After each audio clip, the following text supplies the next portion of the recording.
Well, welcome to our next panel here on continuous improvement. I'm Cyndi Brandt, the VP of Fleet Solutions for Descartes, and my job is to really have conversations with customers and prospects and bring that information back to Descartes and talk to the greater world about it. I've got some friends with me today for the panel, and I think what I would like to do is just let these guys introduce themselves very quickly. So why don't you go ahead first? Sure. My name's Matt Fannon. I've been in routing and logistics for a little over 10 years. I spent a little over 7 years with UPS in various operations management positions. And for the past 2 years, I've been with Silver Eagle as a director of routing. Silver Eagle is based out of Houston, Texas. It's the largest Anheuser-Busch distributor in the country. We do about 36 million cases a year across 5 warehouses across the Houston area, about 180 route trucks. So I'm Will Woodall with Mitchell Distributing. So I've been doing our routing for about 5 years now. We're a home-based organization from Mississippi. Originally started with 1. Now we have 4 in Mississippi, 1 in Chesapeake, Maryland, and 1 in Washington, D.C. Hi there, Cyndi. Thanks for the opportunity to participate. My name is Tat Wong. I'm the head of commercial automobile for Fenchurch General Insurance, based in Toronto, Ontario, Canada. I'm in the middle of my 38th year of a career in insurance, so I'm a bit of an insurance nerd. And so I will be representing kind of the insurance and the risk management side of the piece for all of you good customers of Descartes. Great. Well, thank you very much, gentlemen. You guys have done a lot of hard work, right? Getting your companies up on routing software, doing strategic reroutes. Now that initial hard work's done, I'd really like to dig in to some of the key areas around driving continuous improvement, because you can't just finish the project. You've got to continue to improve on it. I think that, as a matter of fact, Matt, I think there's an old UPS adage where good is never good enough. Of course. Right? In the blue book, right? That's The blue that's book. Right. We think of driving continuous improvement around 3 key areas: process, people, and productivity. So now that we've had an overview of the companies from our panelists, let's go ahead and hear from our panelists a little bit on how they continue to drive continuous improvement. We'll dive deep down into a couple of key questions around how they're managing going forward. Does that sound good, guys? Sounds good. Great. So the first question I'd like to just really throw out there is, now that you've implemented the tools and you need to continually improve, how have you started to update your delivery processes now that you're using all these different tools around routing, mobility, and telematics? Anybody want to go? You want to go first, Matt? Yeah, I guess, a couple of things for us. To give you an example, we had piloted a project called ASN, which is just designed to speed up delivery at some of our larger bulk stops. So what we were able to do with the tools was measure every stop that we deliver to, say, a Kroger grocery store prior to implementing the ASN project, and then compare it to what the results were after, and we found that we saved about 50 minutes per stop. Oh, wow. So, that gave us enough information to go back and say we need to really look into expanding that project. And were you just estimating that service time at the stops beforehand? Yeah, before the tool, we were just kind of estimating, but we've had Green Mile for a few years, so we had enough data that we could go back and look prior to piloting the program, and then we were able to have good, sufficient, actionable data that told us go ahead and expand the program. It's worth doing. Oh, so that's wonderful. So you're able to take all that data that you accumulated over time, using Green Mile to get more accurate service time measurements and really implement it back into the process. Yeah, that's wonderful. 50 minutes, that's an incredible amount of time. It could be it's another stop, right? Another large stop, could be a couple small stops. It's incredible. Yeah. Will, how about you? What have you done different? So for us, the biggest thing that we found was, 1, it gave us a whole lot better visibility of what was actually happening. Before, we always talked about, hey, I think it takes about this long, or this is what's happening, or again, everybody always says, hey, you can't deliver that stop at this time or before this time. Well, with all the visibility that we had with all the tools, is we were able to actually start fact checking what people were saying, along with how long things were actually taking. So again, giving us that visibility, because that's kind of one of the biggest things that you can miss with routing, is you're used to just kind of consistency and saying, all right, how long did they work? Was the whole day good or Yep. not? And that's all everybody worried about was, did they make it back in time? So. And when you say that, you were kind of got to do some of the fact checking, was it fact checking just the drivers or maybe sales as well? A little bit of both, because Okay. again, a lot of with sales typically runs a lot of the, functionality for our organizations, the way they're set up. So being able to fact check them, because again, most of the time they're talking to the managers who aren't talking to the backdoor people. So getting kind of two different perspectives on it, because the backdoor people, as much as we want to think about, they control what happens for our delivery guys. They can control whether they have a good day or a bad day, even from Absolutely. the very beginning. I didn't think about that, but you're absolutely right. And Tat, I'll just ask you this question a little bit on the cuff here, but you've worked with a lot of commercial auto companies that have implemented a lot of technology. How does that roll out and kind of affect them, as they start using these tools relative to insurance? Well, I think as these two gentlemen already led into, any of the use case in their organization, whether it be a test case, as in the beer delivery, the return on productivity was massive, okay? So leaning in and really implementing routing mobility telematics technologies on a meaningful roadmap. So we aren't talking about a one and done game. We're talking driving to the championship and winning the Super Bowl, right? Mm-hmm. Which is like a 5-10 year journey, right? So I invite everyone to take these experiences of the small wins and blue sky what your organization could become with a productivity gain of 50%. Okay, because guess what? In every one of your organization, that's going to go straight into your bottom line, which is important because we're in an economic environment where the economy is kind of going sideways, waiting for election results in November. And, your competition is really, really aggressively going after your market share. So how do you fight back? Well, they can't fight back if all of a sudden your operating costs are lower by 40 to 50%. I think we even saw in one of the presentations today that by lowering cost, they had 4% go straight to EBITDA, which is pretty impressive. I mean, that's astronomical, right? So, Will and Matt, you both have used modeling tools, right? And now that you've got you can incorporate all this execution information that you have, as well as a lot of order information, order history, right? Can you talk a little bit about the outcomes and maybe how this changed your business? And we'll start with Will this time. So really for the modeling, what it gave us, again, kind of that fact checking ability. And then the ability from there, for one, we found, again, for us, we found some red flags of it saying, hey, you said you're not doing this time, but it actually, it is happening, or vice versa. Again, you say you're not doing it and you actually are. That was one of the big things, along with really being able to then say, all right, this is, again, what we've seen. So now that everything lines up, now we can really start to say, all right, this is what is happening. Now can we start manipulating that data to give us better times for daily routes or weekly routes or even monthly, of saying, hey, we're really heavy on week 1 on Tuesday, we're on week 4 on Thursday, now we're a lot lighter. So can we start shifting that and see a bigger picture rather than just, daily buckets or even weekly buckets? Big impact when you can look over a time span there. Yes. And Matt, any changes in equipment, days, like amount of days serviced, frequency, or maybe even order minimums? Yeah, I mean, we actually recently implemented an order minimum, and we're able to collect the data and see, how often are we delivering these stops that are really just, at the end of the day, they're not profitable. So we need to, one, implement that minimum. And then the second part of that, you mentioned changing frequencies. Should I be coming to see you every week if you're only getting 10 cases? Why don't you take 20 cases every other week? Right. You can still be serviced, get the amount of product that you need. Will just be by a little less frequently.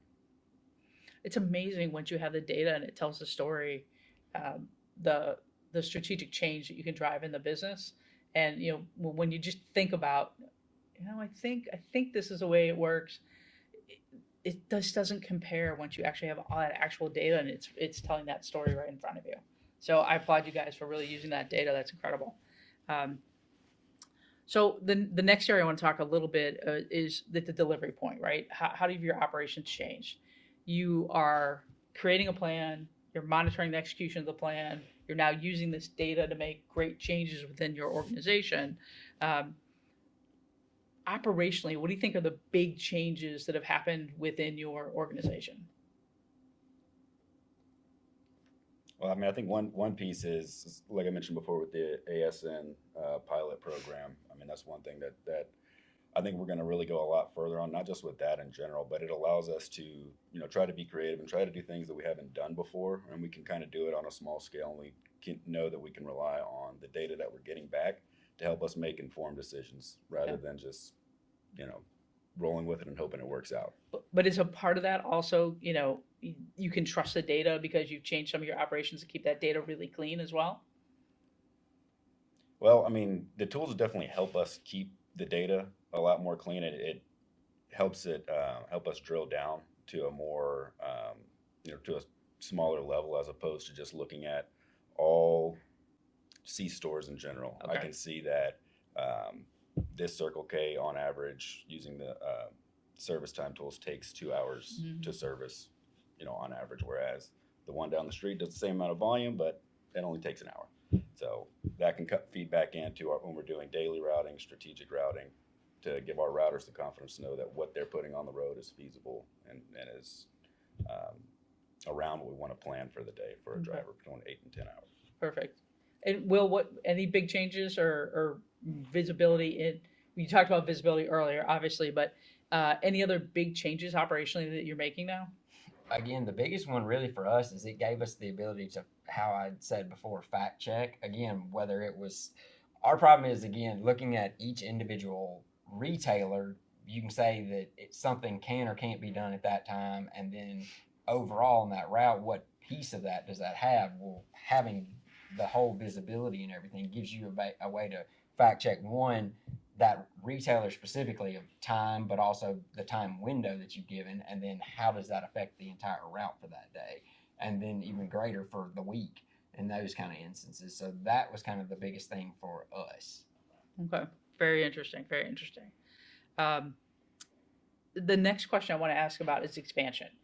You both have been using these tools for quite a bit of time at this point. Where do you think you might use the tool next? Or is there a surprising area that you might use the tool in? Or tools, I should really say. For us, really, that the visibility right now, our biggest priority has been our drivers and then our salesmen to kind of see that. Well, we've slowly and steadily implemented what we call chasers, or what some other people call merchandisers. Okay.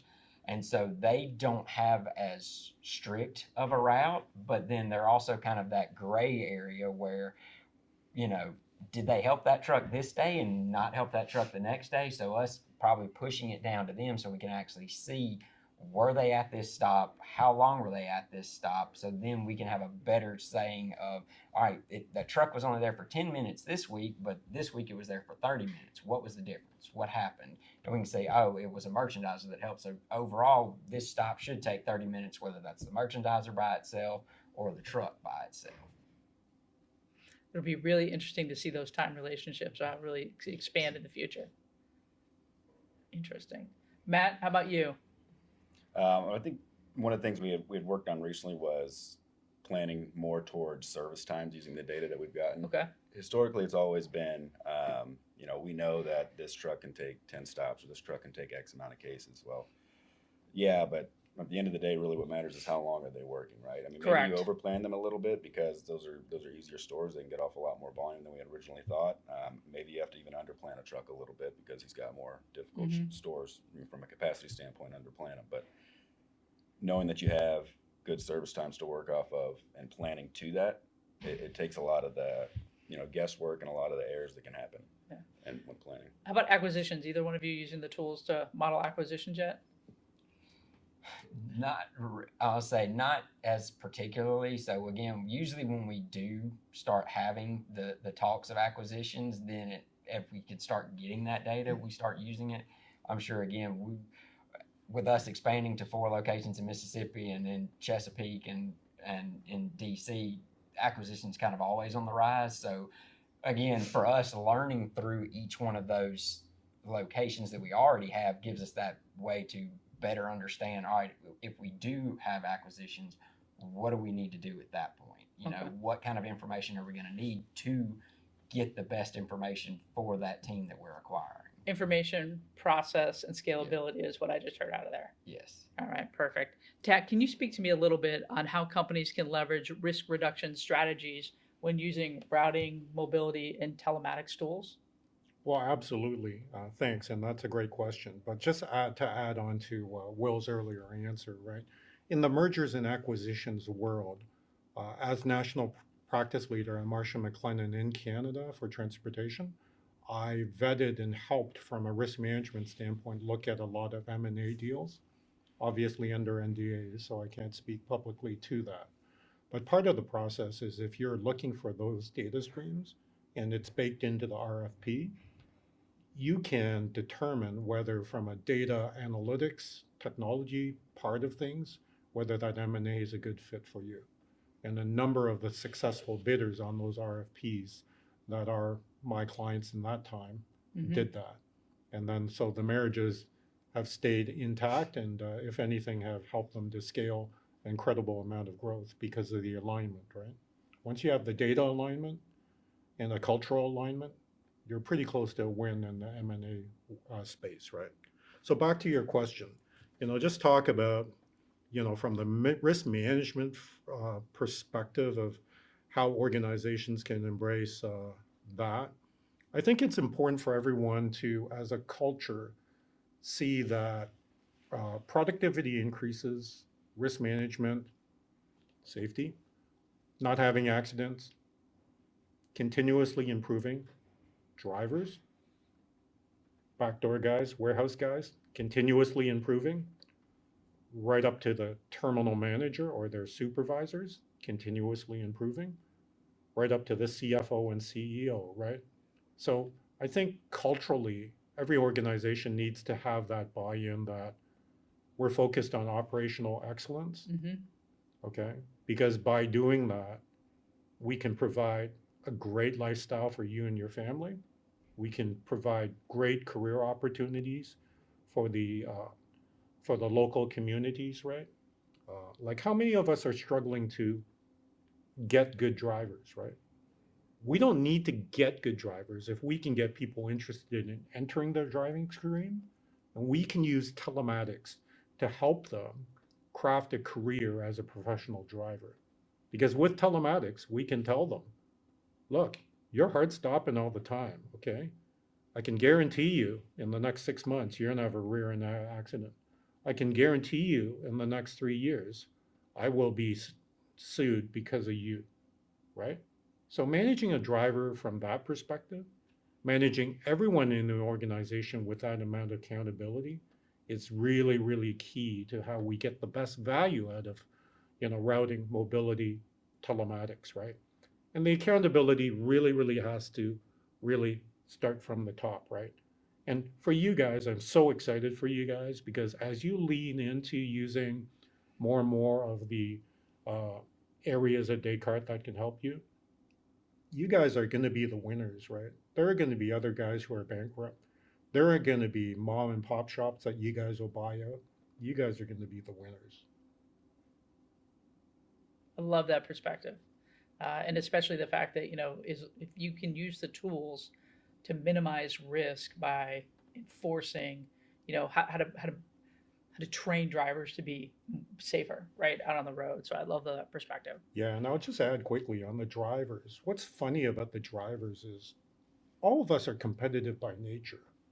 What my prior clients have found is when they implemented a driver scorecard, the guys who griped about it, they left the organization within the next 60 days.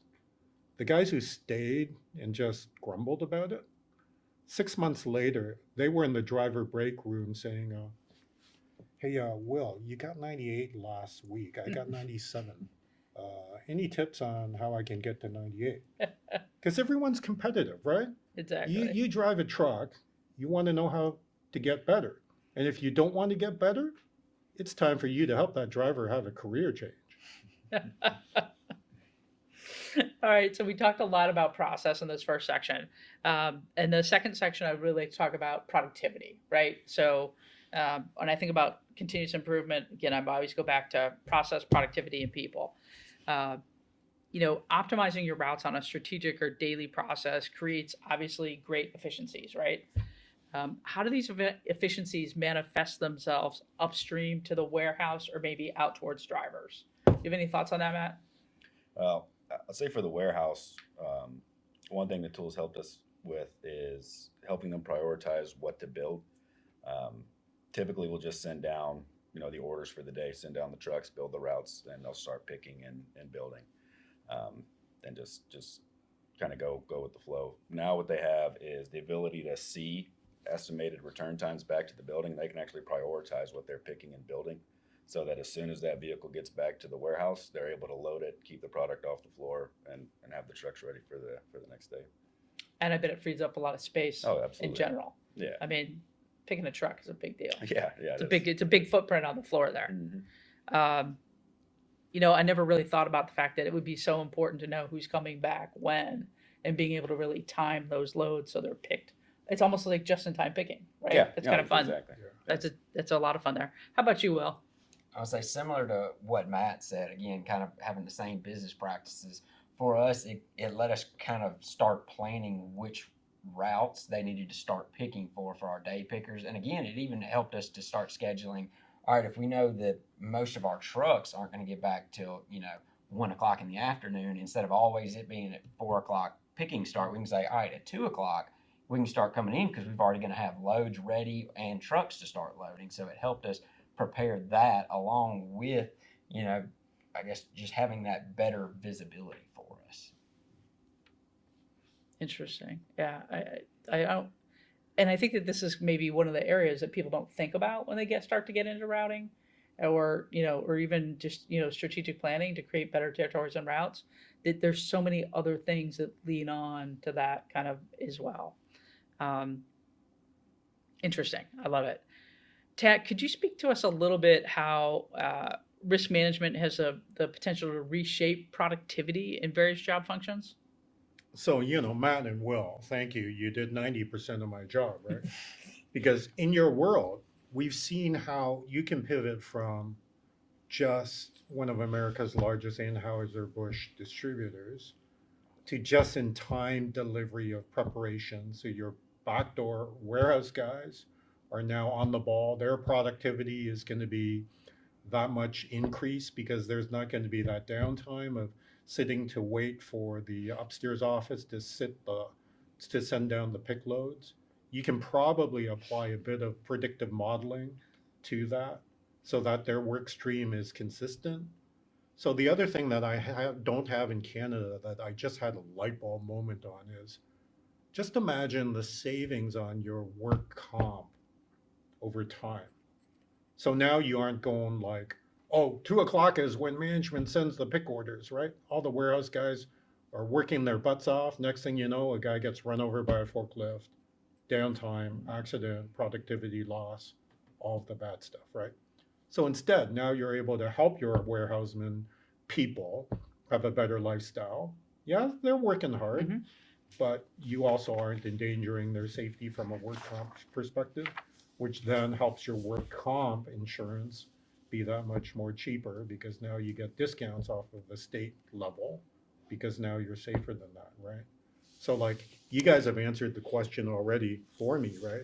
But I think the most important thing is to make sure that leadership comes from the top, that everyone is incentivized to gain productivity, okay? And it can be simple. You'd be amazed what can drive productivity gains in a driver force. I've seen a $50 Amazon gift card drive all sorts of driver suggestions, right? Same with your warehousemen. The best guys to make recommendations are the practitioners, right? Doesn't take much, right? If you go to your boss and say, hey, look, every quarter I want $1,000 worth of Amazon or grocery gift cards, okay? Like, what's that going to do to, decrease your profit? What it will do is wow, it will increase your profit over time. I think you brought a really important point there, though, that risk isn't just on the road, and risk isn't just climbing in and out of the cab, right? Because we all know, being former UPSers, that there's a way to do that. Three Oh, yeah, touch no, points, there's three a- touch there's a points at all clear way to times, do right? that, yeah, Points. absolutely. But there's also an element of safety inside the four walls when you're loading those trucks, right? Keeping the pathways clear, having less product on the floor, having less movement, if you will, when you think all the trucks are going to come in because there's a frenzy. So it's really important to think about the fact that safety has multiple aspects within these organizations that you guys run. Thank you, Tad. That was very insightful. I appreciate that. So the third area I want to shift to is people, right? So everybody knows that people are affected when we make change. And as we continuously improve, it's going to make people uncomfortable, right? So I want to talk a little bit about, you know, the uncomfortability and how have all the changes that you've made and that you'll continue to make, how do they impact your drivers, or how do they impact your sales teams? And of course, like, are they embracing it now that they've been through one piece of change, and now they're like, hey, that was positive change, let's look forward to the next one. um, or are they even engaging with you and your teams in different ways now that they've seen the success of the first wave of change? Will, do you want to go first? Yeah, I can answer. For us, the biggest impact that we had was really our sales visibility. Because again, prior to our use of Green Mile, everything was based on when that salesman hit the start button, for when it started tracking their time. Because again, within our sales structure, or within the sales app that we were using, it started time when they said, hey, I'm here, let's start this time. Where now with Green Mile, it automatically starts once they hit that geofence. So now we have a better actual record of how long are they in the account. Because sometimes, again, with sales guys, first thing they get in there, they start talking. Well, if they didn't hit start before they ever got out of the car, they're probably 15 minutes in before they actually say, oh, now I need to start my day. And so it gave us that better tracking to say, hey, this is how long it takes for me to work this account. Because they can always say, no, it takes me at least an hour and a half. And it's like, well, every time you've clocked in, it's only been an hour. So where's the other 30 minutes? And so now we have that visibility.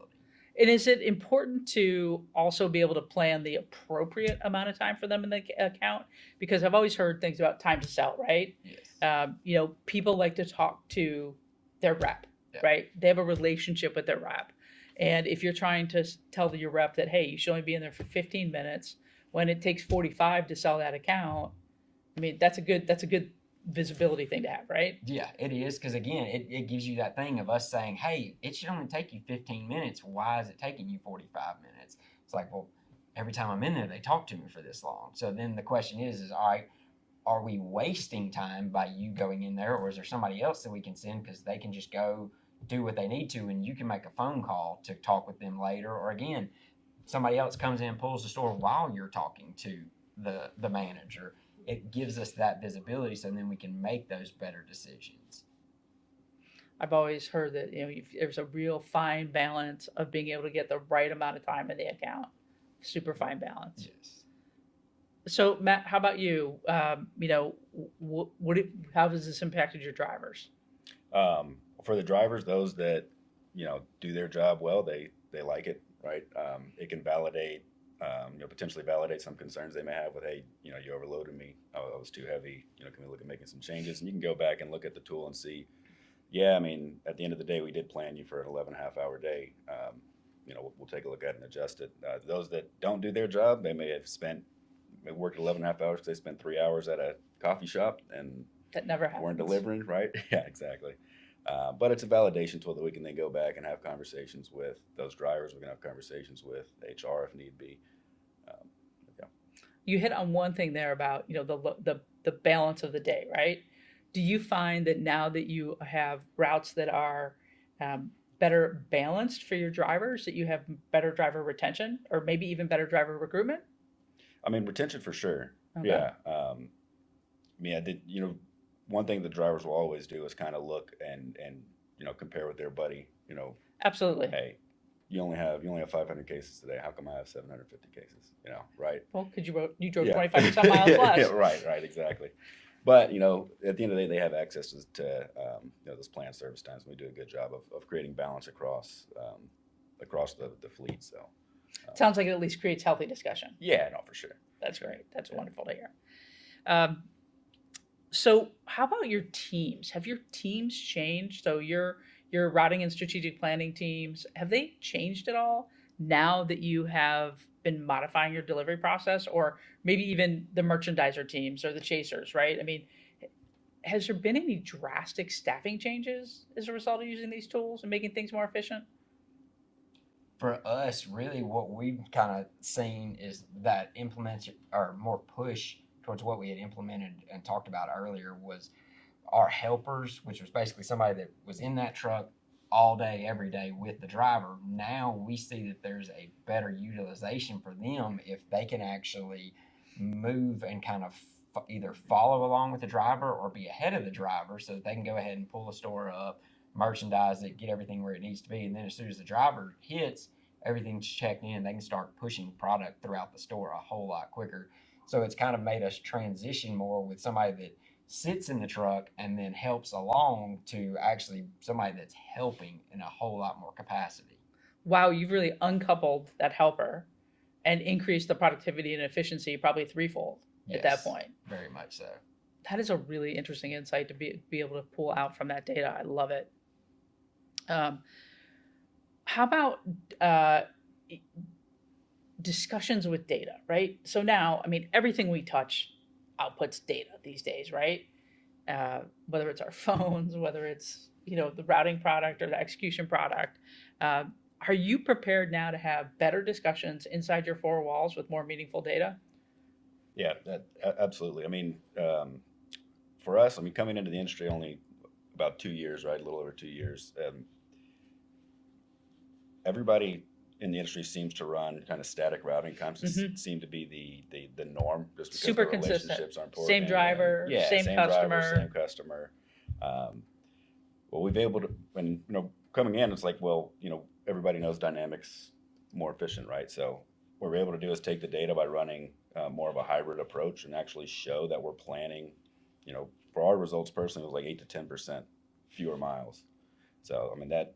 And at the end of the day, bottom line, that's about 200,000 miles a year for us. So once you're able to put that in front of the decision makers, then you get that buy-in that, okay, maybe we should move to more of a dynamic approach. Matt, is it fair to say that you got a seat at the big table now? Maybe. Maybe. I love it. And Tat, how about you relative to data? I mean, I think that the insurance companies consume a tremendous amount of data these days that they hadn't kind of consumed in the past. What do you see happening with data that's coming out of these systems? Yeah, I think one of the approaches that you always have to be open to is you've invested millions of dollars into routing mobility telematics software. So why wouldn't you draw back the curtain and proudly show it to your underwriters, your insurance company? I submit to you that your insurance relationship needs to open up. Mm-hmm. Or you need to find an insurance agent or insurance broker who's as class leading as you are. And you need to find an insurance company who's as class leading as you are. So we at Fenchurch, we've just recently, 3 months ago, begun linking telematics data to the way we treat underwriting and rating, in other words, the pricing of Class 8 long-haul tractor trailers who are spending 81% of their time in America. We're hopeful that within the next year, we have enough telematics data to begin using it to trigger first notice of loss when a claim might have happened.